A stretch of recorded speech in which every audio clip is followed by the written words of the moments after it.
You just outdone yourself with this movie. It's so wonderful. And, you know, I wanted to ask you, when you first read the material, the book, or what was it that just connected with you so strongly that you wanted to make it into a film? Well, the book is very emotional. I mean, when you find that material that is so emotional, you try to find out what is that thing that connects so much with you. And also the fact that it's a fantasy, but not only a fantasy, but it's a movie about how we need fantasy to understand reality. And I thought that was very interesting, because this is what we do when we write a book, when we shoot a film.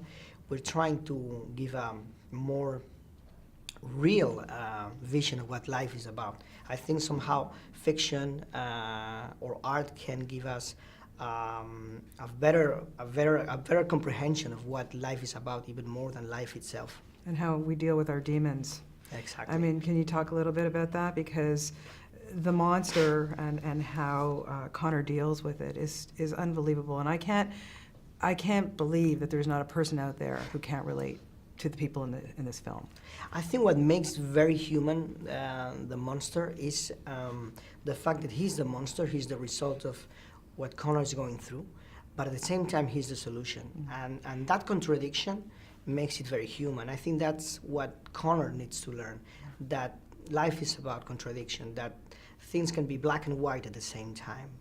And for a kid, that concept can feel like a cheat, but growing up is about dealing and accepting that uncertainty. Yeah, you have an amazing knack for casting some pretty fantastic children in your films. Wow, I don't know how you do it, but kudos to you, my friend. How did you know that Louis was going to be perfect for this one? Well, it was obvious from the very first time I saw Louis that he was very special, very unique, so different from the other kids.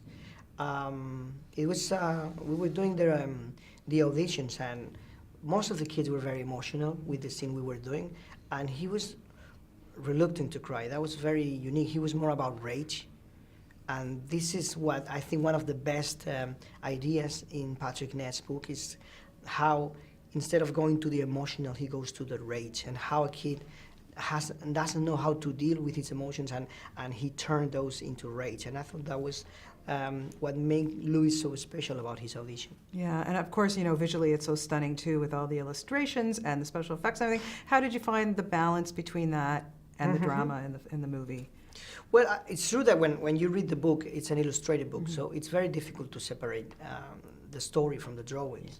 And when I had to think about how I was going to put the stories inside the story on the screen, I thought that I didn't want to use real actors, because it would be distracting.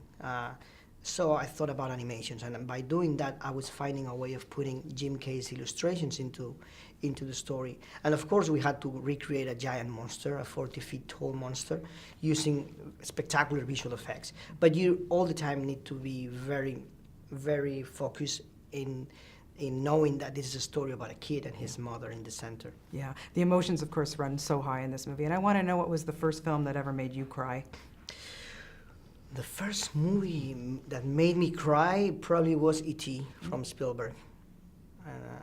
I think so. Yeah, and also we were talking about young kids, that you are such a knack, but when, you know, Tom Holland, when you cast him in The Impossible, did you ever realize where this kid was going to go? I mean, he's Spider-Man, for goodness sake. No, I mean, it's like, of course, you never know that they're going to turn into these big roles. You know, they're going to get these big roles. But I was sure that Tom was going to be doing great. He was going to do great things, you know. And I think the same with Louis MacDougall. He's just an extraordinary actor.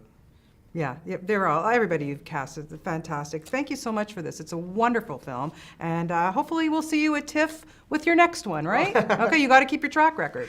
Of course, I love Toronto. I would love to go back there. Good stuff. We love to have you. Thank you so much for this.